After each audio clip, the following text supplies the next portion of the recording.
J'espère que vous allez bien. Bienvenue sur cette première émission de live, donc le podcast. C'est pas compliqué. Ici, on est là pour parler pendant 40 minutes de sujets un peu cyber. Parler, donc, grosso modo, de rump, de write-up, de quelques conseils à droite et à gauche que les étudiants et les alumni ou les professeurs pourraient prodiguer à la future génération. Bref, de quoi parler de la cyber. L'idée, c'est que on est là pour discuter un max et vous présenter des sujets passionnants. Moi, je me présente, je m'appelle Hugo, pour ceux qui ne me connaissent pas. Je suis actuellement en poste à Oteria. Je suis responsable technique et événementiel. L'idée, c'est que je passe un peu le plus quart d'heure de mon temps à courir à travers les bâtiments d'Oteria pour remettre le Wi-Fi. C'est ma passion. En plus de ça, on est quand même une école en parallèle. On fait, par exemple, plusieurs masters et bachelors. Donc ça va de plusieurs spécialisations, sécurité offensive, blue team, renseignement, voilà, exactement. Et tout CTI. Et donc ce soir, mesdames et messieurs, on est là pour... Oh ouais, on est là pour l'Oteria Podcast avec quelques sujets super intéressants, accompagnés donc de Sinclair. Bonjour Sinclair. Bonjour Hugo et merci pour l'opportunité du podcast. Moi du coup je suis analyste CTI chez Own et du coup Own c'est une entreprise à Paris qui est pure player dans la cybersécurité et voilà, et sinon je suis en Master 2 à Oteria en renseignement et cybermenaces qui a ouvert cette année. Et également en compagnie de Louis. Hello, du coup Louis, ou Jean-Jean Le Haxor sur les réseaux. Du coup, moi je suis un alumni Oteria, même promo qu'Hugo 2025, en spécialité offensive, et je travaille chez Patrol en tant que pentester web. Et également Elliot. Alors bonjour, donc moi c'est Elliot. Je sais pas si le son c'est bien là. Oui, c'est bien. Donc moi c'est Elliot Laurie, sous nom ou pseudo Ethics sur Discord.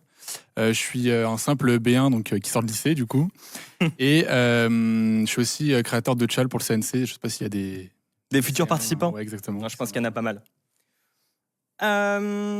Donc, pour revenir à tout ça, chacun aura ce soir un sujet super passionnant. Le premier, drivé par Sinclair, qui va parler de subdomain takeover. Vous allez voir, c'est passionnant. Toute une aventure que tu as pu vivre, que tu as pu expérimenter, j'imagine. C'est ça, ouais. Ensuite, on parlera avec Louis sur comment c'est l'assembleur. Je pense que c'est l'un des sujets les plus, passionnants et aussi les plus compliqués. Et on finira par Elliot avec un petit write-up sur de l'Active Directory. Tout un tas de trucs super intéressants. Est-ce que j'ai d'autres choses à parler ? Ben non, on commence par le subdomain takeover, Paralopsis ou Sinclair. Et super, merci beaucoup Hugo. Du coup, le subdomain takeover, c'est quoi ? C'est tout d'abord, c'est une vulnérabilité plutôt red team pour les gens qui font du pentest ou autre. Attends. Pardon. Voilà. Attends. Voilà, vas-y, commence. Ouais, du coup, le subdomain takeover, c'est une vulnérabilité qui est plutôt red team. Ce qui est bien avec cette vulnérabilité, c'est qu'elle est plutôt peu connue. Du coup, il y a peu d'exploitation et puis elle est utile dans pas mal de domaines derrière. Et elle se base sur le DNS, donc par rapport au nom de domaine et la résolution de l'IP, en exploitant un champ qui est plutôt particulier. Voilà. T'as les diapos ou pas du coup ? Ouais, j'ai les diapos. Okay, ça y est. Super. Et c'est parti. Et bienvenue pour la RUM sur le subdomain takeover. La RUM, c'est quoi ? C'est juste un petit talk qui présente l'idée Essaye de te rapidement. mettre. Pardon. Qui présente l'idée rapidement et. La caméra a mis dessus. Voilà.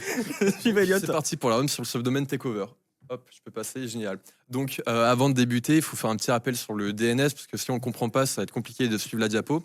Le DNS, c'est quoi ? C'est juste un protocole qui permet de... Enfin, je le fais rapidement. Ouais, ça me fait rire parce que vraiment, la caméra, elle s'est dit franchement, le vide, il est pas trop mal. Elle a envie de suivre, et là, tu veux pas te mettre sous la table. Au pire, mets-toi avec Louis, comme ça. Et après, on décale, ouais. Oh, jusqu'à va suivre. Ah, génial. Ah, regarde, Ouais, c'est Sinclair qui revient sur le devant de la scène. Bon, voilà, comme je disais, pour comprendre le subdomain takeover, il faut faire un petit tour sur le DNS. Rapidement, c'est quoi ? C'est un protocole réseau qui permet de résoudre un nom de domaine, une adresse IP en nom de domaine. Et puis, pour chaque domaine, on peut résoudre pas mal de champs d'enregistrement. Donc, typiquement, on a le NS, le CNAME, le TX, le MX, le AAA. Pour faire rapide, le TXT, c'est pour mettre des infos supplémentaires. MX pour les mails. AAA, c'est pour dire l'adresse IP vers quel domaine elle doit résoudre. Et puis nous, pour le subdomain takeover, on va s'intéresser du coup au CNAME, qui permet de faire une résolution de domaine. Si on a un sous-domaine, on va pouvoir rediriger le trafic vers un autre sous-domaine qui peut-être ne nous appartient pas. On le verra juste après. Donc, ce qui arrive au subdomain takeover. Pour le faire, il faut 2 conditions. On va voir après ce que ça va être.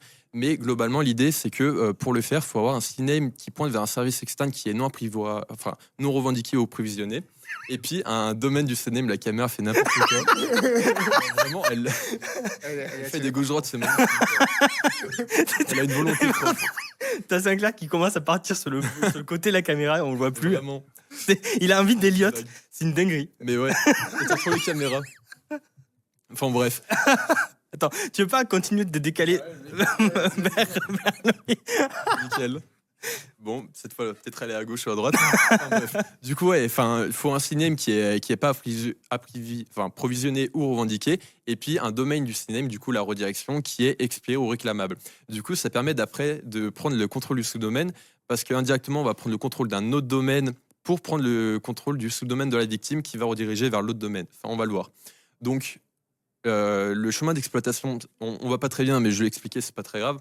Typiquement, quand un attaquant il va faire de l'exploitation de subdomaine takeover, il va faire du scanning et puis il va trouver un nom de domaine. Typiquement, il y aura target.com qui va avoir un sous-domaine boutique.target.com qui va avoir un CNAME, du coup un champ de redirection vers exemple.github.io. Et puis là, en gros, en allant dessus, il va voir que la page elle répond pas, ou alors il y a une page d'erreur de GitHub. Et du coup, il se dit peut-être que le service il est expiré ou le compte on peut pas le prendre quoi.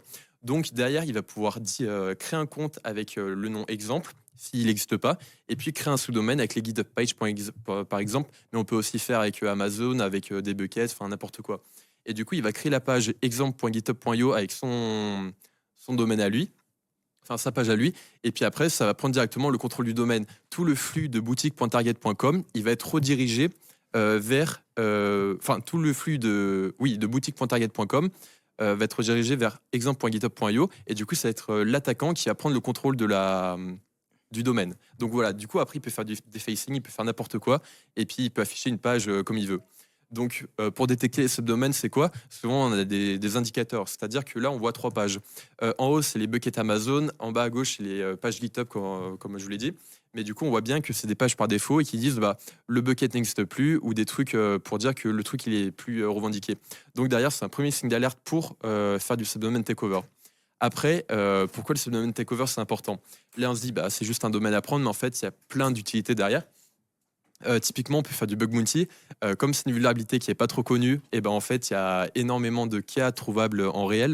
Et il y a beaucoup de rapports. Enfin, on va y revenir après, mais il y a des bounties quand même pas mal.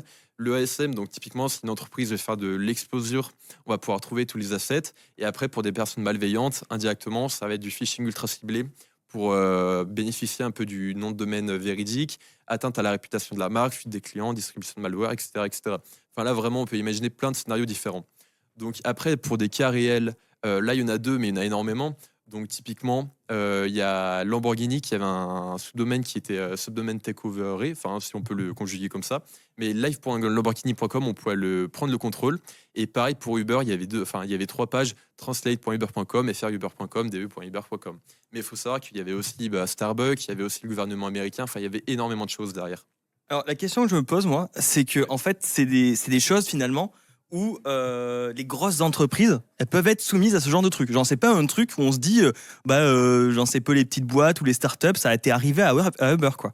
Ouais, c'est ça, ça peut arriver à n'importe qui. Enfin, il suffit qu'on veut faire, par exemple, du web analytique, on met un serveur quelque part et que derrière, on fait pointer un sous-domaine. Si derrière, pendant un an, on l'oublie ou que le truc il expire, un attaquant peut le récupérer directement.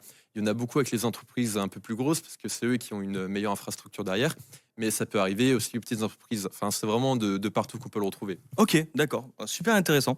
Je pensais pas que genre Uber puisse se faire choper comme ça ou genre Lamborghini, quoi. Ça reste quand même des grosses boîtes, quoi. Ça reste gros. Même le gouvernement américain avait un subdomaine qu'on pouvait prendre un moment. Ok, C'était nickel. En 2017, un truc comme ça, quoi. Tout va bien. Mais ouais, c'est une vulnérabilité qui est quand même courante. Ok. Et là, tu as donné quelques exemples de grosses boîtes qui se sont fait péter par ça, mais est-ce que c'est quelque chose de courant qu'on peut trouver en pentest ou quoi En pentest, ouais, ça peut arriver. Enfin, je sais que chez Own, il y a des gens qui sont dans la red team, du coup dans l'attaque, qui ont déjà exploité cette vulnérabilité pour du red teaming plutôt.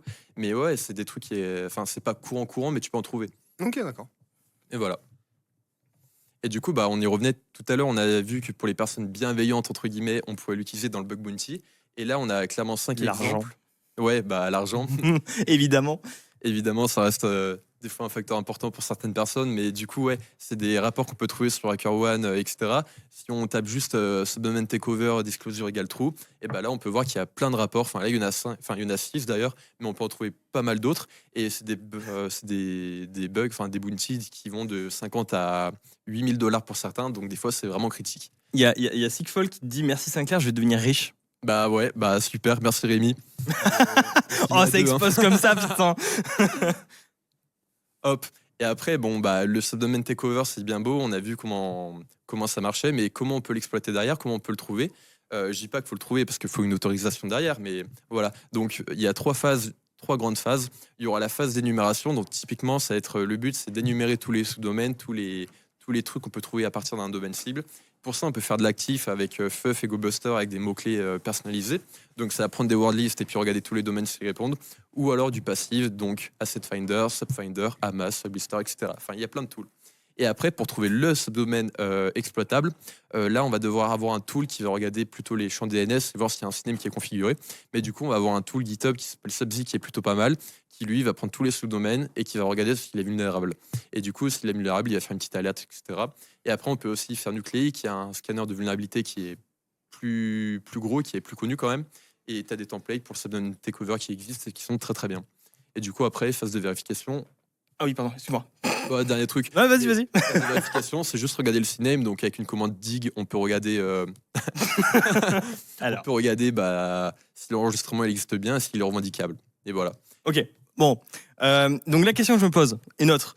C'est-à-dire que un petit particulier, finalement, il peut totalement se faire choper. Genre, c'est pas forcément à destination des boîtes, ce genre de trucs. Genre, si moi, demain, je me lance un petit projet et je me dis, vas-y, je vais mettre un domaine et j'ai oublié de retirer mon CNAME parce que je faisais l'analytics encore, est-ce que ça peut m'arriver ? Ouais, clairement, ça peut arriver à tout le monde. Enfin, comme c'est des domaines qui expirent, si demain tu fais une page hugo.com et avec une page GitHub derrière, si tu as une GitHub page qui est là et que je sais pas, tu payes pas ton abonnement ou tu délètes ton compte, bah, le mec derrière, tu auras quand même le DNS qui va rediriger vers ton hugo.com et le mec va pouvoir prendre le domaine GitHub et puis faire sa page à lui. Ok, donc vous avez compris les enfants, il faut surtout pas laisser ses CNAME dans les DNS. Finalement, il y a aussi une faille qui existe là-dedans. C'est ça, faut bien monitorer. Et du coup, si cette faille, elle est quand même, elle est si facile à exploiter, etc. Pourquoi elle est pas si connue que ça? Parce que moi, avant ce soir, je connaissais de noms, mais je m'étais jamais penché sur le sujet. Et même dans les différentes boîtes dans lesquelles je suis passé, c'est pas non plus quelque chose dont j'ai beaucoup entendu parler. Ouais, déjà, il y a le prérequis du CNAME. Et puis après, des fois, tu peux pas exploiter le sous-domaine parce que typiquement, tu as des ID aléatoires ou tu as des trucs un peu particuliers. Et du coup, ça prend du temps. C'est pas automatisable presque innément, enfin, si ça se dit. Mais voilà, ça prend quand même du temps à l'exploiter, quoi. Et il faut que si tu as un bucket Amazon, il faut récupérer le compte. Tu as des trucs, on va le voir plus tard, pour avoir des étapes et pouvoir revendiquer le domaine. Mais il y a quand même pas mal de prérequis derrière, ça prend du temps. Et en termes de criticalité, de criticité, ouais. Criticalité, nouveau verbe. Je fais du franglais. Tu situes ça comment si tu as entre low et critical C'est pas du critical parce que tu prends le contrôle d'un sous-domaine, mais c'est quand même un médium parce que du coup tu bénéficies de la marque. Si toi derrière tu veux faire un phishing, tu es sous le domaine. Si on prend l'exemple d'Otaria, tu fais le domaine genre ctf.otaria.fr et le mec il met une page de phishing, ça va être légitime pour un utilisateur. Enfin, il aura rien pour détourner le truc. Ah oui, bien sûr, t'entends. En fait, en soi, c'est plus un truc low qui après peut mener à des grosses attaques plus importantes. C'est ça. Ouais. C'est ça dépend ce que tu en fais derrière. Si juste tu mets un truc genre Hackett by Jean-Jean Le Hacksor, super, c'est pour toi, mais c'est cool. Mais l'entreprise, ça va rien lui faire. À part un peu de réputation, mais tu vois, ça dépend ce que le mec fait derrière, la personne. Et voilà. Et voilà ? Du coup, ah non. et voilà.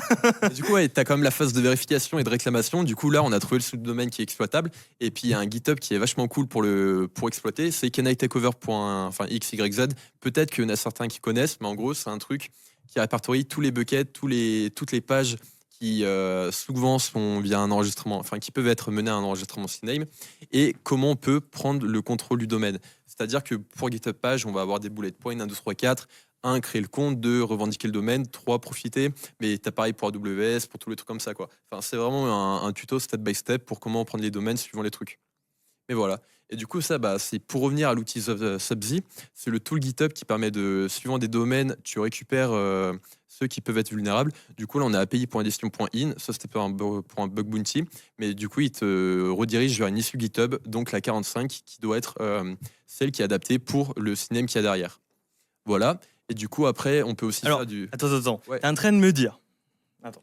Un instant, Dis-moi. voilà. T'es en train de me dire que là, il y a un GitHub avec des exploits qui existent pour venir, en gros, scanner le Internet et se dire, ah ben toi, tu peux le faire ici et voici l'issue. Enfin, voici la technique pour le faire. Ouais. Après, Ouais! non, mais c'est pas aussi simple. Ok. En vrai, il faut quand même énumérer les domaines et tu lui donnes des domaines en entrée, tu lui donnes un fichier texte ou quoi. Du coup, c'est toi qui vas les trouver.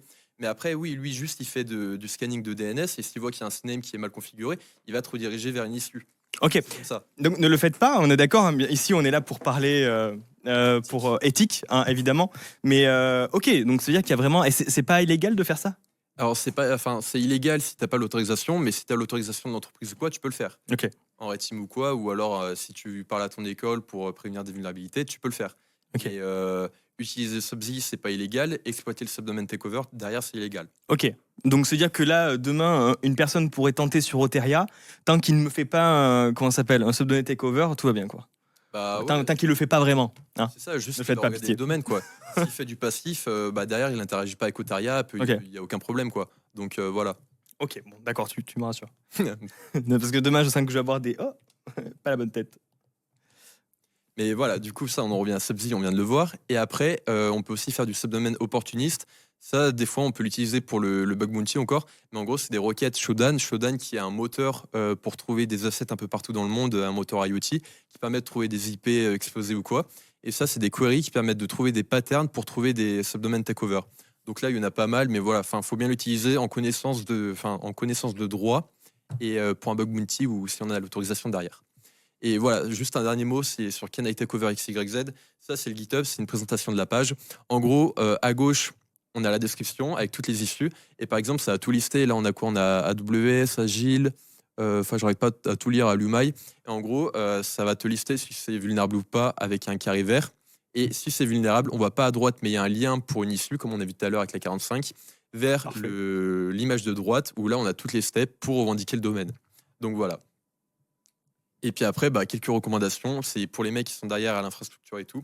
C'est de bien vérifier l'expiration des domaines, bien lister les enregistrements DNS et du coup mettre des alertes pour les différentes vulnérabilités DNS. Ok. On a parlé du domaine takeover, mais il y a le DMARC, etc. Mais il y en a plein d'autres. Et est-ce qu'il existe un moyen de monitorer ce genre d'alerte? Genre, il y a des solutions un peu à droite et à gauche existantes? Ouais, tu peux monitorer des domaines avec les changements. Typiquement, il y a Change Detector. Si Ah oui, ok. qui change, qui t'envoie une alerte ou quoi. Tu peux mettre du Go Witness si tu veux le faire un peu de manière opportuniste. Mais voilà, Ok. tu peux quand même regarder tes domaines avec un screenshot, tu le vois directement. Donc voilà, pour ceux qui veulent aller en Blue Team ou ce genre de choses, vous savez comment faire. Vous savez du moins comment commencer à faire du monitoring. On commence à régler, ouais, exactement. Après, je pense qu'il y a aussi une partie SIEM qu'on pourrait installer. Mais en fait, ce que je me dis, c'est que c'est bien de monitorer. Alors peut-être que je vais dire des bêtises, parce que c'est un sujet que je connais pas, mais à partir du moment où ton subdomain il a été claim par quelqu'un d'autre, Ouais. Qu'est-ce que tu peux faire en tant qu'entreprise ou particulier pour pouvoir le récupérer? Tu as une manière de le récupérer? En fait, comme ça marche avec le DNS, juste Oui, tu changes l'enregistrement DNS. Ouais, t'enlèves le CNAME ou tu fais un truc, mais ouais, c'est récupérable facilement quand même. Oui, Ouais, c'est ça. C'est plutôt le côté détection qui va être compliqué. Exactement. Est-ce que, mon cher Louis, je peux te demander de relancer le live TikTok? Tu le coupes et tu rappuies sur le bouton lancer. Là, Ouais, vas-y. C'est quoi le... Oh. Non, arrête-le. Et vas-y, relance-le. Magnifique. C'est pour Combien de points route pour être mis en avant. considéré comme chaud en cyber? Vas-y, lance. Tu veux dire combien Voilà. de points Nickel. Farm le buzz Combien de points TikTok. route Voilà. pour être chaud en cyber? Ok, trop bien. Merci beaucoup, Sinclair, pour ce... Combien? La question là dans le chat. Combien faut-il de points route pour être considéré comme chaud en cyber? 8000. Non, mais 8000. 8000, en dessous, ça vaut rien. En pawn. 8000, ça fait vraiment beaucoup, les pauvres. Ça dépend, en vrai. 3-4 000, je pense que tu commences à être solide sur, Ouais, sur ça, un peu tu tout. En commences à fait, connaître. t'as pu toucher à différentes catégories. C'est déjà un bon palier, je pense. Ouais, Un clairement. Premier palier. 8000 points hebdomadaires. C'est Tu rapide les pour fais toi, hein. toutes les semaines. Ah, Samine. Putain, ça, c'est Golden Oteria. Moi, j'en connais un. Je crois qu'on connaît. Golden Bee, par exemple, pour ceux qui sont dans le chat. Je pense que ça va leur rappeler beaucoup de souvenirs. Ceux qui ont été là au CNC l'année dernière. Bonjour Romain, enchanté. Hugo de Terrien. Ok, ben merci, super, incroyable. Donc maintenant, on passe un peu plus au sujet de Louis. Cette fois-ci, je n'ai pas besoin de m'embêter avec une présentation. Louis nous fait ça un peu à la freestyle. Rien préparé du tout à part 3 pauvres notes. 3 pauvres notes, c'est beau. Après, 230, c'est un début, Romain. C'est un début. Merci beaucoup, 5K. Ok, ce qui fait que Elliot, pour prendre sa place, il n'y aura plus de soucis de caméra. C'est vraiment, le début était fantastique de se dire que la caméra était en train de crop 5K. Ok, donc on passe au sujet de comment débuter un assembleur, comment débuter dans ce milieu des enfers. Louis, la place est toute à toi. Ok, bah du coup, moi, pas de slide ou quoi que ce soit. L'idée, c'est plus d'en parler et de prendre les questions éventuellement. Du coup, comment on commence l'assembleur Déjà, dans un premier temps, avant même d'expliquer comment on aborde l'assembleur en tant que tel, je pense que c'est un sujet quand même qui demande pas une passion, mais un vrai intérêt. Dans le sens où j'ai une petite anecdote sur ça, c'est que il y a dans des temps fort lointains, Quand Jean-Jean avait 20 ans. c'est ça, j'étais à Epitech et en deuxième année, on avait un module assembleur où le principe c'était de refaire quelques fonctions de la libc avec le principe Epitech qui est de tu fais ton projet et puis à la fin on le corrige mais tu te démerdes, basiquement. Et en vrai, le sujet m'intéressait à ce moment-là, mais pas plus que ça. On avait déjà fait beaucoup de C, j'adorais le C. L'assembleur, ça m'intéressait, mais j'avais pas tant plus d'intérêt que ça pour en faire. Et du coup, au final, j'ai validé mon projet, mais pas avec la note maximale, parce que j'arrivais pas à voir l'intérêt de ce que pouvait m'apporter l'assembleur. Donc, je pense que si c'est se dire je veux apprendre l'assembleur juste pour apprendre l'assembleur, c'est compliqué. Alors, il y a des fous furieux qui lisent le manuel Intel qui vraiment aiment l'assembleur parce qu'ils aiment l'assembleur. Mais c'est pas aimer l'assembleur, ça c'est être un psychopathe, je pense. Mais en c'est- étant honnête. Bonjour, je veux un dictionnaire et puis je vais lire des instructions en hexadécimal parce que ça me fait chier. Ça me fait... Oui, non, ok, d'accord. Et il me dit oui. Ça existe. Non, j'en ai connu 2.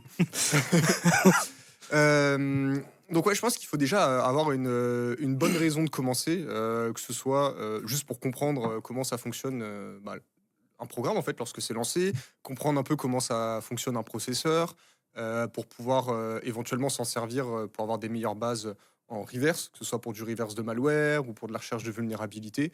Voilà, ça a plein d'intérêts, mais c'est toujours bien de partir avec ça de base. C'est ce qui m'a manqué moi à l'époque et ce pourquoi toute première fois où j'ai touché à de l'assembleur, j'ai pas non plus tant kiffé que ça et voilà. Je reprends mes notes. Attendez, regardez, il prend ses notes. Il prend ses notes, pardon. Je reprends mes notes. Du coup, ouais, les raisons un peu pour faire de l'assembleur. Donc oui, c'est ça, c'est exactement ce que j'ai mis, soit pour reverse, soit pour exploiter, soit pour comprendre comment ça fonctionne. Mais avant de commencer l'assembleur, un premier conseil que j'aurais, c'est de faire du C. Le C, quand on n'a jamais programmé, c'est un peu compliqué. C'est un premier langage qui n'est pas non plus hyper facile, moins facile que du Python ou que je sais pas du PHP par exemple. Ça va demander d'apprendre à gérer sa mémoire, d'apprendre à compiler un programme aussi, d'apprendre à le débugger. Et je pense que c'est malgré tout un programme qui va permettre en fait d'avoir certaines bases, notamment dans la gestion de la mémoire, qui font que quand on va commencer l'assembleur, on va voir certains patterns qui vont nous rappeler le C, et on va comprendre en fait, penser ce qu'on faisait, à quoi ça correspond exactement, que ce soit les appels de fonctions, la calling convention, ou même pourquoi certaines vulnérabilités existent, telles que les formats string, etc. C'est en faisant du C. Ouais. Donc je pense que le C, c'est vraiment un très bon... T'es en train de commencer à mettre un débat dans le chat où genre ils essaient de comprendre... Non, alors le langage machine, c'est le binaire. Et ils font l'assembleur reposant de langage machine. Bon, l'assembleur rassemble, bon, ça je suis pas forcément très sûr. Et après, ils font l'assembleur est une traduction littéraire du code machine. Donc là, vraiment, c'est tout un monde fantastique qui est en train de se créer dans le chat. En fait, oui, l'assembleur, c'est le langage machine. En fait, ça dépend ce que vous entendez par assembleur. Est-ce que par assembleur, on pense au texte, c'est-à-dire vraiment moi, ce que j'écris avec mes instructions, etc. Ça, c'est juste un fichier texte. On peut dire un fichier texte d'assembleur, à la limite. Mais le code machine, effectivement, c'est juste une traduction des instructions qu'on a écrites dans son fichier texte en hexadécimal qui va être compréhensible par la machine. Voilà, tu vas avoir un 0x90, ça correspond à l'instruction nope. Voilà, c'est la plus connue. La plus connue, c'est pour ça que je la sors. Il est trop content. Voilà. Est-ce que le C++, c'est la même chose que le C ? Non, Et là, on peut tous faire non. Non, il y a des ressemblances, mais le C++ introduit déjà la programmation orientée objet. Le C n'est pas orienté objet, en fait, de base. Et il y a des manières de gérer la mémoire qui sont assez différentes, avec les new et les... Ça commence à remonter les delates, si je me souviens bien, en C++. Alors là, Ça commence à moi, je dater fais un du peu C# le c'est tout. C++. Mais du coup, c'est pas exactement la même chose. Et alors, j'ai fait du coup du C++ un petit peu, notamment sur du dev de jeux vidéo. J'ai jamais eu besoin de sortir un malloc. Voilà. Ah oui. Oui, non, ça Ok. ça Ça, n'a jamais pratique. servi en C++. Ok. Donc, on perd quand même une partie de la gestion de la mémoire, qui est un peu. On peut le faire, hein, mais on le perd un peu. C'est quoi la différence entre l'IR et de l'ASM? De l'IR. Est-ce que tu peux préciser IR? Faudrait me dire ce que c'est IR. S'il commence à parler un acronyme, on est là en mode oula, attendez. Je peux pas connaître tous les acronymes. Wow. Intermediate Representation. Ah, par exemple sur Ghidra ou ce genre de choses, quoi. Alors, ouais, on va pas. Ouais, ça va être long, hein. Ça va être. Non. Je vais skip cette question. On y Là, reviendra si plus jamais tard. Un jour, tu veux qu'on en parle, on en parlera ensemble tous les deux. Vous prendrez autour d'une table un petit café et puis. Voilà, et puis Team Intel, forcément. Ouh. Non, mais c'est. Qui fait de la TNT? Ouais. Personne, je pense, à être honnête. Bon, bref, au-delà de parler des langages, voilà, le C, je pense que c'est une bonne base. En tout cas, moi, ça m'a permis, quand je me suis vraiment mis sur de l'assembleur, en fait, d'avoir déjà plein de principes acquis. Notamment, on va dire un truc qui est essentiel, c'est savoir débugger. Parce qu'en C, quand on doit débugger, on sort GDB. Voilà, ça c'est deuxième conseil, installer une extension pour GDB. Parce que pendant 6 mois Epitech, j'étais avec du GDB Vanilla. C'était infâme, c'est vraiment dégueulasse. C'est blanc et noir, on voit rien. C'est vraiment pas fou. Donc voilà, installer PEDA pour les plus vieux. Sinon voilà, PodDBG que je vois dans le chat ou Jeff, voilà, en fonction de... Merci. Ah, des recommandations, qu'est-ce que c'est beau, j'adore. Voilà. Et du coup, ouais, voilà, Team Jeff, Team PodDBG. Moi, je préfère PodDBG. Je disais ça parce que c'est beaucoup plus sympa d'avoir de la couleur, d'avoir des trucs affichés, de se rendre compte de ces registres. Je viens de lire un truc. Bien joué le format. C'est un peu le c'est à vous de la cyber sans Elisabeth Lemoine. Oh mon dieu. Oh, j'étais pas prêt. On pourra peut-être pas ramener la présentatrice, mais de la bouffe, on peut le ramener. Ah, ça c'est vrai. Bah, après, il y en a un qui, en vrai de vrai, il y a un qui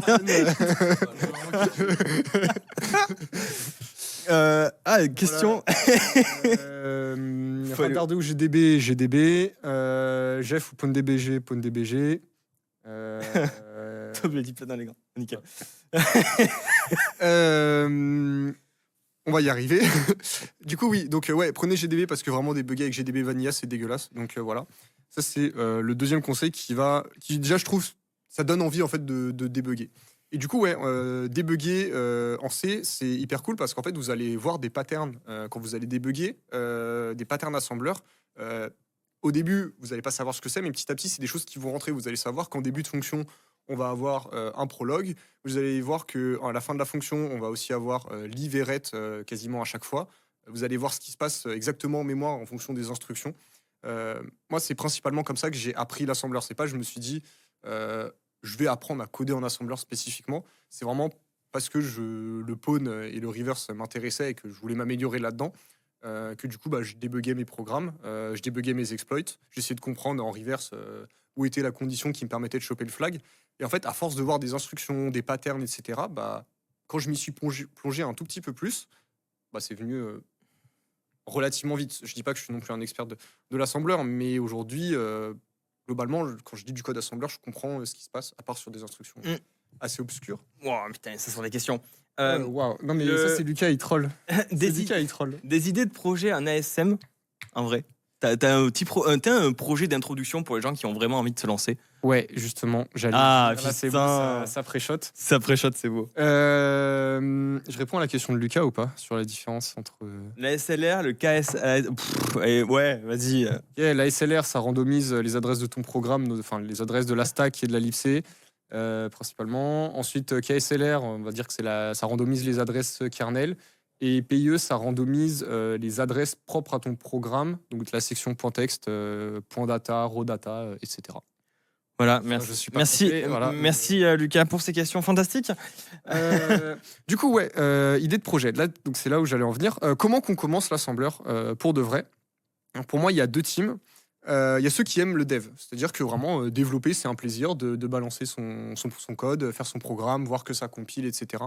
Dans ce cas-là, ce que je conseillerais, ce serait de prendre sur GitHub les PDF de 42/Epitech de la piscine C et de les faire. En vrai, déjà, faites-les dans un premier temps en C et derrière de les faire en assembleur parce qu'en fait, chaque journée, enfin, on va dire, la piscine C assembleur, la piscine C Epitech et 42, elle est vraiment bien pensée pour apprendre le C et je pense que ça s'applique aussi à l'assembleur. C'est-à-dire que chaque journée, bah, en fait, on va partir de fonctions relativement simples à mettre en place. Alors, ce sera toujours plus dur qu'avec du C parce que bah, voilà, l'assembleur, c'est quand même un langage particulier sur lequel il faut fonctionner.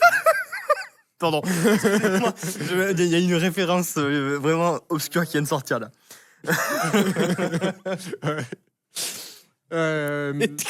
Donc ouais. Il y a Elliot qui est là en mode moi je suis aveugle les gars. J'ai dit le commentaire. Ouais, c'est ça globalement. Le C++, c'est du C amélioré. C'est globalement ça en expérience utilisateur en tout cas. Non mais fonctionnement du vide de overflow. termine ta phrase toi. Mais là en fait c'est des gens. Non, là je reconnais là c'est du troll. C'est pas grave. Je me perds dans tout ça parce que je toujours rien Oui. préparé, quoi. ça fait 15 ans le gars il a un sujet, il essaye d'en parler etc. Et depuis tout à l'heure il boucle sur les questions, il se perd. Ouais, donc faites les piscines C, enfin les piscines prévues pour le C de Epitech ou 42. De toute façon, vous trouvez les PDF. Oui, il y a une piscine HTML, je crois, à 42. Non, c'est vrai, c'est une blague, c'est vrai. Je crois qu'il me semble qu'il y a un truc développement de site web où ils ont non mais ils font Juste du coup, HTML. non mais ils font, pas de test. ils font PHP, CSS, JavaScript. Si je me trompe pas, mais il me semble qu'il y en a une. Pur HTML. Pour ceux qui après le stage, je vais m'en sortir. Ouais, donc faites ces piscines-là en vous forçant à les faire en assembleur, sans vous mettre de contraintes non plus sur le nombre de fonctions, etc. Mais je pense que c'est vraiment une bonne manière pour ceux qui aiment dev de se lancer dans l'assembleur. Voilà. Sinon, pour ceux qui n'aiment pas l'assembleur... Juste parce que celui-là, je remarque, le gars qui s'appelle sudo apt install brains, il est pas mal. Voilà, c'est juste un pseudo qui est pas mal. Sudo apt install brain, ouais. En bas. Ouah, les blagues qui commencent à sortir. Du coup, pour ceux par contre, ouais, on va s'en sortir. Pour ceux qui aiment pas dev, bon déjà si vous aimez pas dev, c'est Pas bien. c'est triste la vie quoi. C'est bien quand même d'aimer dev. Mais du coup, ce que vous pouvez faire, c'est de pratiquer soit via du reverse. Donc comme j'expliquais, moi c'est comme ça que j'ai principalement appris. Et pour ça, il y a RootMe, Hackthebox qui me viennent en tête en premier. Il y a sûrement plein d'autres challenges. Il y a des sites dédiés au CrackMe, crackm.es, je crois, ou un truc comme ça. Il y a 2-3 sites qui bien sûr, sites web qui sont passés dans le chat. Ouais, là, c'est qui ça, parlent. c'est ce que Voilà. j'ai vu. Donc ça, c'est très bien. Et ça, en fait, si le reverse, ça vous intéresse, que vous en faites déjà, mais que vous souhaitez aller plus loin sur l'assembleur, essayez de coupler l'analyse statique que vous pouvez avoir avec du Ghidra ou du IDA avec une analyse aussi dynamique, c'est-à-dire sortez votre GDB et lancez le programme. Essayez de voir à quel endroit il y a certaines conditions. Plutôt que de patcher le binaire, essayez plutôt d'aller à la condition et de on va dire, changer la valeur d'un registre en live. Comme ça va vous forcer vraiment à bouffer de l'assembleur, en fait, tout simplement, à en manger. Et en plus, apprendre à débugger dynamiquement pour certains challenges, c'est quand même très très pratique. Et pour ceux qui sont plus intéressés par l'exploitation de binaire, donc le pawn, pareil, RootMe, ils ont... Moi, je trouve que les challenges sont vraiment très bien faits sur RootMe de pawn. Hackthebox, ils sont cool aussi, un peu moins didactiques. Mais pareil, en fait, c'est... au lieu de vous baser, je pense notamment aux premiers child root me qui sont faisables juste en connaissant, en comprenant un peu comment fonctionne le C, en lisant 2-3 ressources. Là, l'idée, c'est plus d'essayer de reproduire de refaire son exploit, mais c'est de le débugger vraiment avec du GDB et d'aller voir ce qui se passe. Ou de lancer le programme, de voir, par exemple, de la stack, quelle taille est créée pour la stack frame pour savoir combien de hash je vais devoir mettre dans mon buffer avant que ça réécrive quelque chose. Voilà. Donc, je pense que c'est pour moi 2 bonnes manières d'apprendre. Et j'ai un très très bon exemple pour ça, c'est quelqu'un qui s'appelle Express, qui est un pote qui travaille chez Randorisec, qui lui du coup a appris l'assembleur et même le C en fait via le reverse et le pawn. C'est-à-dire qu'il avait vaguement 2-3 notions de programmation, il était au lycée et c'est vraiment comme ça qu'il a appris. Alors, moi, je dis rien. Est-ce que le pawn, ça sert encore à quelque chose avec la vague d'arrivée des nouveaux langages de proc-safe? Mais en fait, les langages de proc-safe, alors, il y a du contre-exemple, mais c'est surtout pour du userland. Maintenant, le pawn, quand on apprend, c'est sur du userland, mais dans les faits, les boîtes qui font ça, c'est quand même très majoritairement sur du kernel. Donc, que ce soit du Android, sur des trucs un peu chelous, etc. Et là, il y a quand même moins de de langage de proc safe qui peuvent aller dessus. Oui, il y a les réécritures de kernel en Rust ou quoi, mais il y a encore un peu de temps avant que ça arrive. Et le fait est que le Rust, quand vous souhaitez... alors, peut-être que je m'avance dans un domaine que je Waouh. sur le Rust, mais C'est parti. Il me semble- Il a trouvé un trou de lapin. Il y va. Il il me semble que le Rust, quand on veut porter par exemple une librairie C en Rust, tu peux le faire, tu peux utiliser, mais tu es obligé d'utiliser le mot-clé unsafe, qui du coup Oui. revient à supprimer toutes les protections. Oh, ouais. Voilà, c'est ça. Plus aucun intérêt. Donc non, c'est toujours possible. Et en vrai, le pawn te permet aussi d'apprendre à mieux comprendre comment ça fonctionne, les programmes, tout simplement. Voilà. Ok. Bref, je crois que j'étais arrivé à peu près au bout, parce que sinon je vais pouvoir parler des heures dessus. Donc voilà. Ah si, il y a l'étape d'après, une fois que vous avez commencé. Et c'est Sauf pas fini. si je suis short en temps. Non, vas-y. Il te reste 2 minutes. Oh, ok. Du coup, une fois que vous avez commencé à manger, à vous habituer à débugger, à écrire en assembleur, etc., l'idée après, c'est que dès que vous voyez une instruction que vous ne comprenez pas, ou même sur les instructions que vous comprenez, c'est d'aller sur des sites du type Félix Cloutier, ou bref, vous cherchez manuel, man, ASM, le nom de l'instruction que vous voulez. Et comme ça, vous allez avoir tous les détails sur comment fonctionne réellement votre instruction. Est-ce qu'elle modifie des flags qui vont être utilisés lors des comparaisons? Est-ce qu'il y a des registres qui ne sont pas passés en argument, mais qui vont être utilisés quand même? Je pense par exemple à l'instruction div, qui utilise des registres, à savoir EDX et EAX en interne, mais qu'on ne passe pas en argument pourtant. Voilà, ça, je pense que c'est vraiment l'étape d'après pour vraiment comprendre exactement ce que fait chaque instruction. Voilà, allez voir le man. Ceux de X41, ils ont mis un peu de temps cette année avant de le faire et ça leur a coûté du temps alors qu'ils auraient pu en gagner s'ils l'avaient fait dès le début.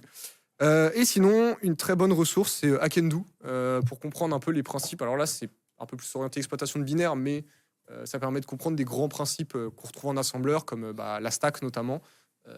Et le blog est super cool. Et en plus, il y a aussi plein d'autres articles. Elliot en parlera quand ce sera à lui, je crois. Parfait.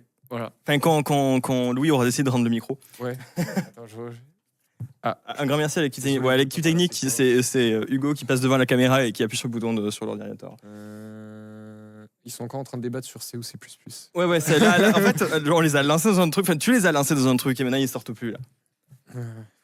Ouais. Non, allez, je vais arrêter. Sinon, je vais... Ok. Vas-y, Trop bien. Je rends l'antenne. Super. Merci beaucoup en tout cas, Louis. C'était super intéressant. Branchez-vous PHP. Non, là on va s'arrêter tout de suite. Là c'est fini. Là je supporte plus. Donc maintenant qu'on a passé un peu sur ce grand sujet qui était donc ouais, vas-y branche-le. Qu'on était sur comment ça s'appelle ah oui, l'assembleur. On va passer maintenant sur un write-up d'un challenge qui ça a été fait sur Hack the Box. Vulnable. Parce que maintenant, Vulnable, moi je veux. Vulnable. Ok. Donc sur Vulnable, donc c'est l'Active Directory. Tu vas en présenter un ou deux? Un. Donc je sais pas si on voit mon nom, on voit pas encore. Pas encore. Ouais. alors. Coucou Jean-Jean le accent. Ah bonjour. Ouais. Ah, le retour du trou. Viens avec moi. On va se mettre ensemble. Attention.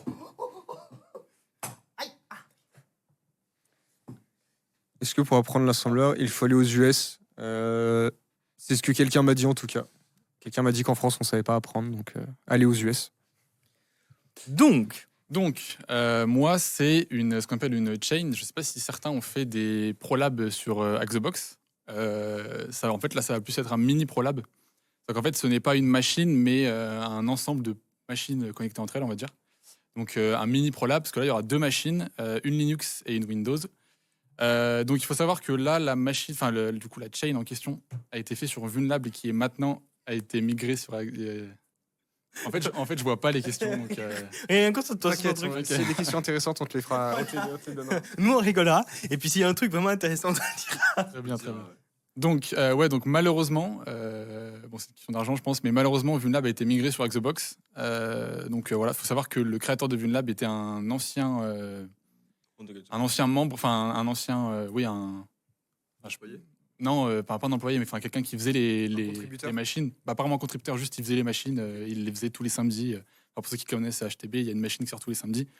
Il était joueur, on va dire, de HTB, et il a monté sa plateforme qu'il a ensuite migrée sur HTB. Donc, du coup, comme j'ai dit, il va y avoir une machine Windows et une machine Linux, donc, qui sont reliées entre elles simplement dans le même domaine. Donc, petit sommaire qu'on va très vite passer, mais il y aura du coup de l'SREP hosting, GPP password, une RCE via un fichier de config, et ensuite des creds, du password reuse, encore des creds, et ensuite RBCD.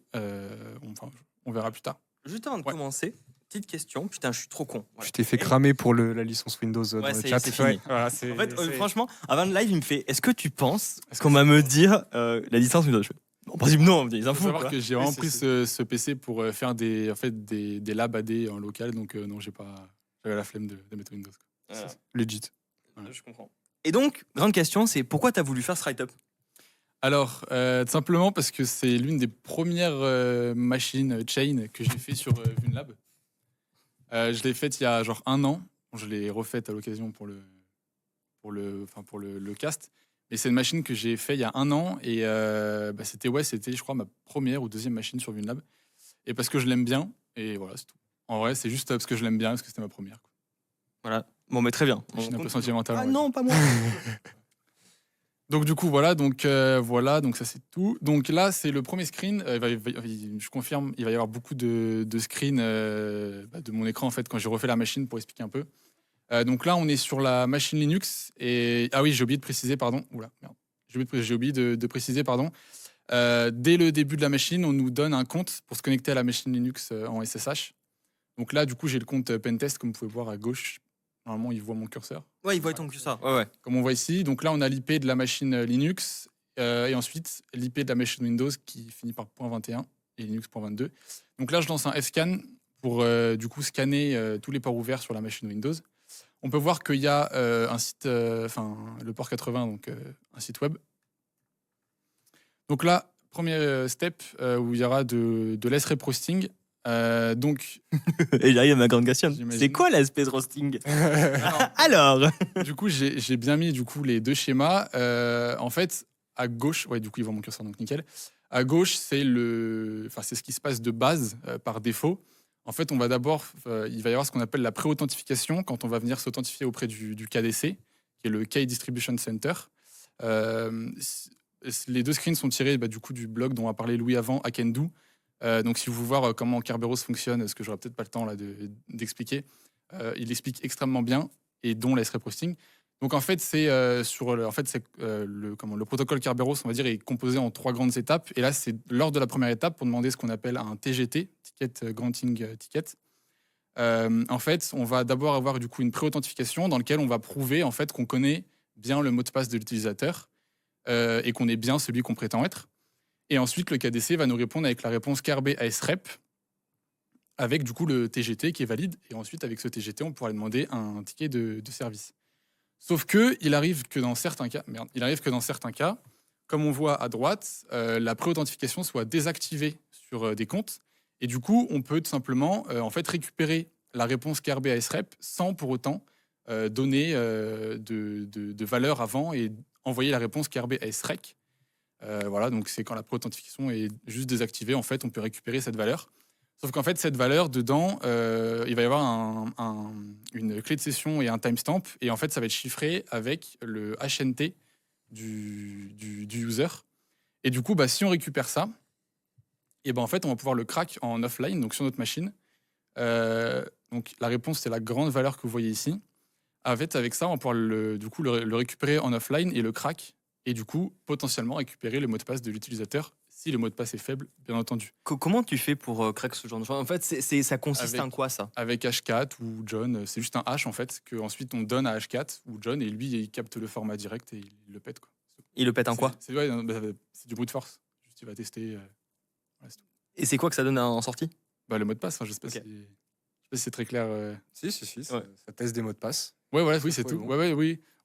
En gros, c'est du brute force en offline et du coup, c'est pour ça qu'il faut il faut que le mot de passe soit assez faible. Sinon, John ou H4 n'y arrivera jamais. Donc là, du coup, voilà. Donc là, je récupère les emails qui sont sur le site. Je fais un grep. Bien entendu, la première fois qu'on le fait, on va sur le site via Firefox, etc. Je fais ce qu'on appelle une user list un peu custom où je mets un peu les users qui sont potentiellement valides dans le domaine. Et ensuite, je teste du coup la posting. Ensuite, on arrive du coup. On arrive du coup. Donc là, on a le premier compte, du coup Samuel Davies, qu'on a réussi à crack juste avant. Avec ça, on peut lire dans le share SMB qui est 6 vol. C'est un share que tout le monde peut lire par défaut. Et sauf que dedans, en fait, on va trouver des fichiers de config de GPO. Et en l'occurrence, il y a ce qu'on appelle le GPP password. Donc ça utilise du chiffrement AES. Donc a priori, c'est bien. Sauf que la clé privée est tout simplement sur Windows, enfin sur Microsoft.com, affichée comme ça. Donc c'est voilà. On adore quand franchement Microsoft, Ouais, très se clairement. disent bon, en vrai, la sécurité, Ouais, c'est pas si grave que Non, ça, mais quoi. c'est assez terrifiant. Je sais que il me semble qu'après ça a été enlevé. Enfin, je suis pas sûr du tout de ce que je dis. Et je pourrais pas donner à partir de quelle version ça a été enlevé. Mais il me semble qu'après, du coup, ils ont fait en sorte que ce soit Ça pas soit par automatique. défaut. Ouais, soit pas par Ok. défaut, etc. Et genre, pour ceux qui seraient sur une version où c'est encore actif, ça, donc Ouais. encore présent, est-ce que toi, Hop, tu pouvais la changer? C'est une bonne question. C'est une très bonne question. Faudrait voir. Et ouais, c'est une très Dans bonne le question. chat, les gens, ils savent. J'avoue que ça, je sais pas trop. Pourquoi ils l'ont publié, la clé? Je sais pas si Non, Non. c'est comme ça. C'est Microsoft, quoi. J'ai envie de te dire. Peut-être qu'il y a une raison, je sais pas. Mais en tout cas, si vous regardez des scripts GitHub, il en existe plein, en mode gppdecrypt.py par exemple, vous cherchez des trucs comme ça, vous allez voir la clé qui est hard-codée dans le script, parce que c'est toujours la même, quoi. Donc là, du coup, je vais utiliser NetExec, qui a un module pour ça, donc du coup, ça le déchiffre automatiquement. Et du coup, on récupère un deuxième compte. On va d'abord spray le password et récupérer le compte SVC Web Accounting-D. Petite question Ouais. qui peut être intéressante. Qu'est-ce que c'est justement GPP, Group Policy Preferences? Qu'est-ce que ça correspond à quoi en fait? Ouais, du coup, c'est ce qu'il a dit. GPP, c'est Group Policy Preferences Password. Enfin, du coup, le GPP Password. Et en fait, c'est lié au GPO. Les GPO, ça va être des règles qui vont être mises dans le domaine. Enfin, dans le domaine. Ça peut être des trucs basiques comme, par exemple, la police des mots de passe de tous les employés. Donc, genre, mettre 12 caractères minimum. Ou alors des trucs encore plus cons comme, je sais pas moi, setup le logo de l'entreprise sur tous les fonds d'écran des employés, etc. Ok. En fait, c'est des règles comme ça qui vont être mises dans la Trop bien. Et du coup, des fois, on peut trouver des fichiers de config comme ça, comme là, le groupe.xml. Donc, un fichier.xml. Et voilà. Et j'ai oublié de préciser, parce que là, j'ai pas mis le screen, mais dans le groupe.xml, le mot de passe, du coup, il est encodé en base 64 et chiffré en AES avec la clé dont je parlais. Et je crois que c'est écrit genre C password égal ou 2 points, je sais plus avec la valeur. Voilà. Si vous voulez chercher ça manuellement. Ensuite, du coup, le compte qu'on a récupéré, il peut lire et écrire, ça c'est très important, dans le share accounting, qu'on n'avait pas juste avant. Merde, je remonte beaucoup trop loin. Je me perds. Ouais, qu'on n'avait pas juste avant avec le compte Samuel Davies. Lui, il pouvait rien faire du tout dans l'accounting. Mais là, du coup, on peut, et là, on va trouver le fichier web.config qui va être un fichier de config en fait pour un site web. Et en fait, là, on peut voir. Bon, en soi, c'est un peu de la logique, mais après, je pense que. Enfin, moi, je sais que je l'ai fait par logique, mais en soi, on peut aussi. Je pense qu'il y a d'autres ressources sur Internet pour capter le truc. Moi, j'ai un peu débug et un peu fait ça comme un bourrin.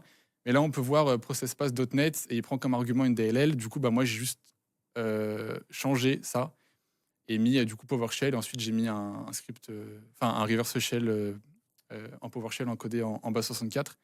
Du coup, grâce à ça, on a une RCE quand on va refresh la page du site web en question. On va avoir une RCE du coup sur la machine Windows, parce que le site web tourne sur la machine Windows. Ensuite, on va juste chercher un petit peu sur la machine. Ça peut être très long si on ne trouve pas le truc direct, mais une fois qu'on a trouvé, en fait, c'est tout con. C'est juste un fichier PowerShell dans lequel on va trouver un mot de passe que j'ai flouté, bien entendu.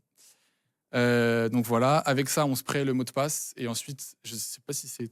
En fait, là, c'est très petit pour moi de loin, mais eux, ils voient. Ouais, bah, ils ont l'écran en face d'eux, tu vois, ils Ouais, ça ont marche. la tête avancée sur l'écran. Donc parfait. Donc là, Zoomez sur votre écran.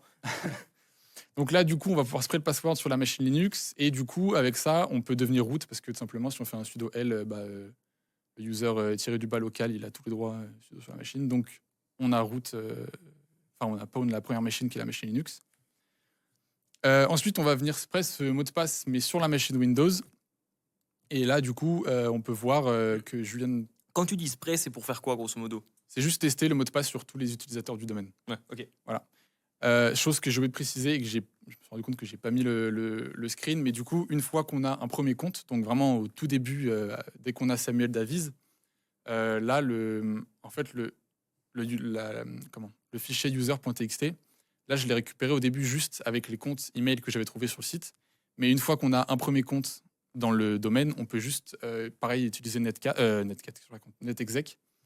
Et avec --user, vous avez tous les users du domaine en question. Et du coup, après, vous faites vraiment une liste, ouais. pardon, avec vraiment tous les users valides. Du coup, ce qui nous permet après, du coup, de spray n'importe quel mot de passe. Donc là, du coup, il marchait sur le user julian.prat. Avec ça, on allait dans son home, sur son share SMB, enfin dans le share SMB home, pardon. Et on trouvait un fichier de raccourci Windows, un .lnk, dans lequel on trouvait un mot de passe. Il est en bas, il est flouté, mais on trouvait un mot de passe ici. Et pour le user, adm-prju. Du coup, encore une fois, on teste le mot de passe. Là, on voit du coup que ça marche bien. On vient faire un Bluedent. Alors, c'est quoi Bluedent? Bluedent, pour ceux qui font de l'AD, tout le monde sait que c'est genre le truc incroyable, quoi. En fait, ça va permettre de grapher tout le domaine dans lequel vous faites votre pentest ou votre CTF, peu importe. Et du coup, en fait, vous allez voir toutes les relations. Là, voilà, c'est un peu mieux peut-être. En fait, on va voir toutes les relations et on va voir les misconfigs les plus flagrantes, on va dire. Donc là, en l'occurrence, on voit write account restriction. Oh, merde, pardon.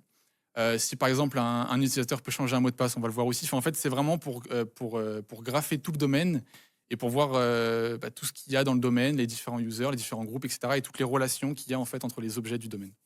Ok. Et du coup, ça permet de voir plein de choses et de mieux se visualiser le truc aussi. Il y a une question dans le chat, c'est quoi la différence entre Sharpound et Bluedown? Si je me trompe pas, tu me corriges. Il me semble que Sharpound, c'est ce qui permet de récupérer les données sur la machine. Exactement. Là Ouais, où Bluedown, c'est la techno qui va te permettre de grapher les deux. Ouais, enfin, voilà. ce qu'il y a dans ce que tu as récupéré avec Sharpound, tu le mets dedans. C'est ça, exactement. Ensuite, Bluedown t'affiche le graphe. Ouais, j'ai fait un raccourci en disant qu'on allait faire un Bluedent, mais parce qu'en fait là, je le fais depuis netexec. Mais alors, Sharpound, c'est un outil qu'on va utiliser du coup sur une machine Windows. C'est un .exe, hein, c'est un exécutable. Donc, une fois qu'on a un shell sur la machine, on peut lancer Sharpound. Et ensuite, ça fait exactement la même chose que là, j'ai fait avec netexec, sauf que là, c'est en remote. En fait, ça va récolter des fichiers .json que ça va mettre dans un zip. Et ensuite, on va juste upload le zip sur Bluedent. Et après, on a un graphe parfait et parfaitement bien quali. C'est génial. Donc là, on a Lucas qui qui répond aux questions à notre place en fait. Parfait. Comme ça, on peut continuer après. Merci Lucas. Donc du coup, le compte ADM-PRJU, il est dans le groupe admin T1 et ce groupe a la petite relation que vous voyez là sur le DC. MUG-DC, c'est le domaine contrôleur du domaine. Et du coup, grâce à ça, on va pouvoir faire une attaque qui s'appelle RBCD. J'ai mis là la référence de là où je tire la photo, merci, du blog. C'est pareil, c'est le même blog dont parlait Louis juste avant. Il est extrêmement bien pour expliquer les délégations Kerberos, donc je vous laisserai aller le voir si jamais j'explique mal ou si c'est pas clair. Mais en gros, ça va permettre de... Imaginons, je vais prendre un exemple, imaginons que là, sur le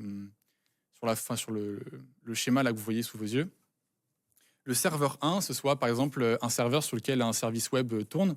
Et ce service web, il va récupérer des fichiers sur une autre machine sur lequel il y a un service SMB, par exemple. Et ben moi, je m'appelle Toto, je vais aller venir m'authentifier, enfin, je vais venir me connecter sur le site web, etc., donc auprès du service. Et je vais dire, bah voilà, moi, je vais récupérer tel fichier. Du coup, le serveur 1, il va aller récupérer les fichiers sur le serveur 2. Sauf que lui, il ne sait pas, en fait, si j'ai le droit ou pas d'aller récupérer ces fichiers-là. Donc, en fait, ce qu'il va faire, c'est qu'il va demander au DC un TGS en tant que moi pour ensuite avoir mes droits auprès du service SMB sur l'autre machine et du coup être sûr que j'ai bien le droit de récupérer le fichier que je demande. En gros, c'est ça. En fait, c'est juste impersonate, c'est de la délégation Kerberos pour permettre un service de prendre l'identité d'un autre utilisateur pour être sûr qu'il a bien les droits, etc. Donc du coup, là, c'est du RBCD, donc c'est de la Resource Based Constrained Delegation. J'ai un accent de merde en anglais, mais personne n'entendra compte. Mais non. Donc du coup, là, le schéma parle de lui-même, hein, très clairement.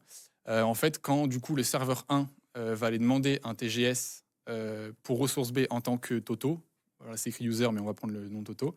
En fait, le DC va check si dans l'attribut MSDS allowed to delegate to, il y a bien le serveur 1. Donc en fait, il va check sur le serveur 2, enfin, il va check dans l'attribut du serveur 2 s'il y a bien le serveur 1. Je ne sais pas si c'est très compréhensible, mais je vous laisserai vraiment aller voir à Kendo, sinon ça explique vraiment très très bien. Mais j'ai du mal. Donc là, nous, ce qu'on va faire, c'est parce que du coup, là, pour suivre ce schéma, il nous faut un compte machine. Ce qu'on n'a pas actuellement. Et surtout que, je ne l'ai pas mis pareil, mais on n'avait pas le droit, enfin, on n'avait pas... par défaut, chaque utilisateur peut créer 10 machines dans un domaine. Sauf que, bien sûr, ça peut être paramétré et enlevé. Et nous, il se trouve que dans notre cas, on n'avait pas le droit en fait de créer de machine. Du coup, il fallait qu'on compromette une machine, enfin qu'on récupère le HNT d'une machine. Donc du coup, on va le faire. On va aller choper le fichier ktab sur la machine Linux qu'on a root. Donc du coup, on a accès à tout, donc on peut lire ce fichier. C'est tout simplement des clés Kerberos pour la machine Linux. Enfin, en fait, quand la machine Linux est jointe au domaine, elle faut qu'elle puisse communiquer avec le DC et le KDC. Du coup, il y a un fichier comme ça qui va être stocké sur la machine Linux. En gros, c'est à peu près ça. Mais voilà. Du coup, on va récupérer son HNT. Et ensuite, on va procéder à l'attaque, donc avec RBCD. C'est un outil de la suite Impacket. En tout cas, c'est sur Exegol, donc c'est un raccourci avec .py à la fin. Bref, donc au début, je viens juste lire. Ici, là, on voit le read. Je vais juste lire en fait l'attribut sur le DC. Avec le compte ADM, hein, on rappelle toujours que c'est bien grâce à ce compte-là que je peux faire l'attaque. Donc, je viens lire l'attribut, je vois qu'il est vide. Du coup, je viens le remplir en mettant le compte machine que j'ai compromis juste avant.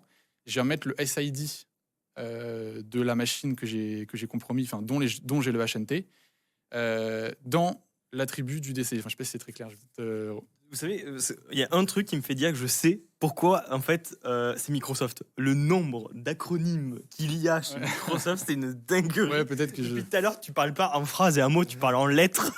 Ça me fait trop rire. Ouais, s'il y a des trucs qui sont pas clairs. Non, dans l'ensemble, ça va, c'est plutôt bien. Hein. C'est clair, mais c'est juste que vraiment, ouais, en y a termes beaucoup de nombre de lettres que tu balances à la seconde, ça me fait vachement rire. Ouais, carrément.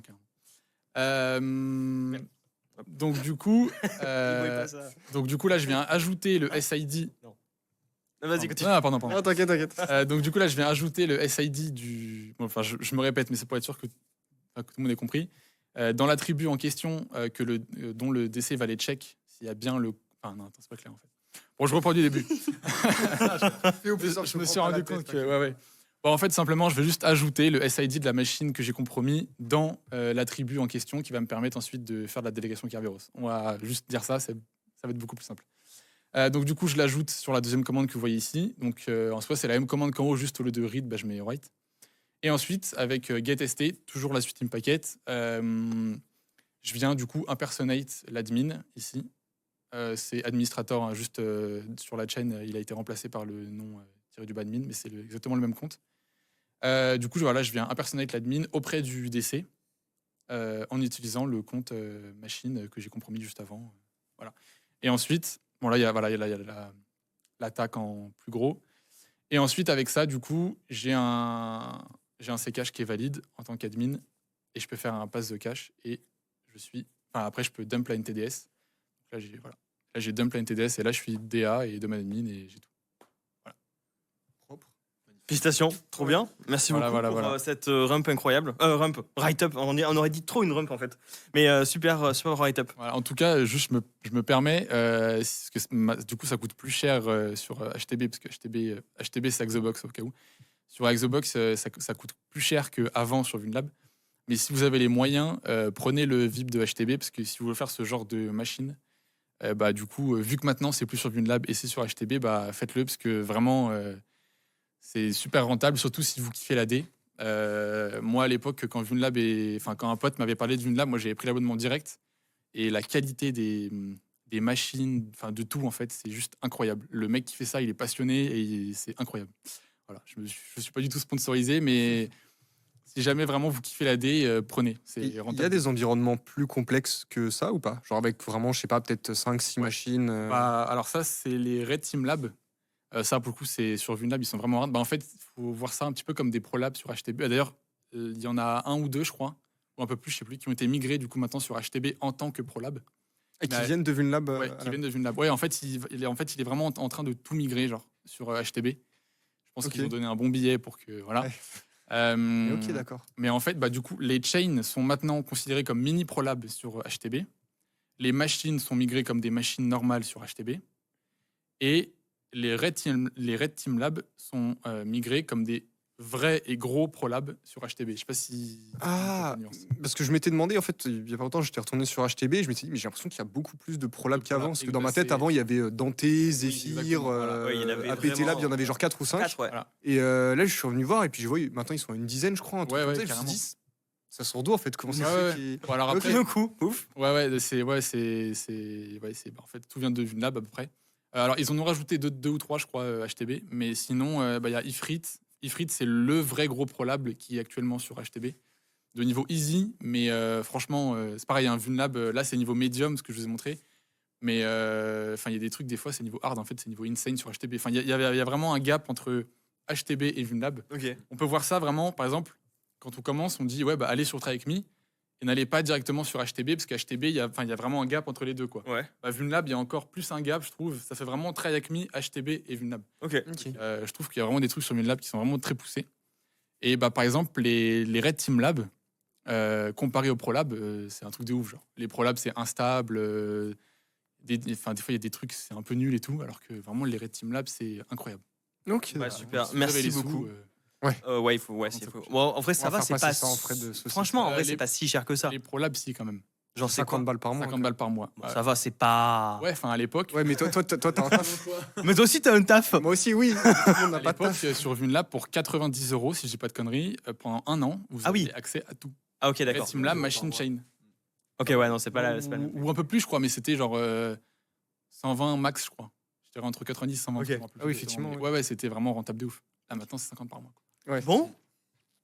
Sinclair, je te laisse reprendre Ouais. ta place aux côtés d'Eliott. Tu Moi, nous as même pas fait de petite rubrique, Hugo. la rubrique de putain, attendez. Hop là. La rubrique de l'amuseur, genre je suis le clown. Je suis le clown de service. Non, à un moment donné, un jour, quand il y aura aucune personne pour animer ni une rump, ni un write-up, ni un conseil, et que je vais être tout seul à animer parce que ça va être mercredi, bah écoutez, vous allez m'avoir pendant 1 heure, quoi. Truc très passionnant, je vous parlais d'infrastructure, de pourquoi le Wi-Fi et la radio ça tombe en panne. Vous allez voir, c'est incroyable. Bah, sur ce, on arrive déjà à la fin de ce live. C'était rapide finalement. Ça va, ça vous a plu? C'est super vite. Ça vous a plu? Bah, carrément. Ouais. À refaire? Bah, à refaire. Bah, Ok, totalement, ouais. trop bien. Bon, ben dans ce cas-là, je garde vos noms parce que vous étiez franchement tous top. Je pense que même dans le chat, ça a été vachement content. Ça a même vachement participé. Je suis trop content. Qui est-ce que vous avez préféré? Oh non, non, non. Ah, non, mais Répondez si. pas à cette question. Ça, on saura qui va revenir ou pas. Merci encore à vous trois. C'était fantastique. Pour vous, le chat, si vous voulez, il va y avoir les replays qui seront donc sur la chaîne Twitch. N'hésitez pas à follow finalement la chaîne. Accéder aux documents et aux slides des intervenants qui seront publiés sur le site du podcast. Et vous abonner également à la newsletter du podcast. Donc podcast, pwncast.otaria.fr. Abonnez-vous à la chaîne Twitch évidemment, inscrivez-vous, voilà, j'ai déjà dit 15 fois. Et bien sûr, si vous souhaitez plus savoir sur Oteria, donc l'école, on organise une journée porte ouverte le samedi 6 décembre sur le campus de Gennevilliers à Paris. C'est à l'arrêt Gabriel Péri de la ligne 13. Voilà, putain. Sur ce, merci à tous d'avoir suivi cette émission et puis à très bientôt pour le prochain podcast dans 2 semaines. Soyez au rendez-vous. Au revoir.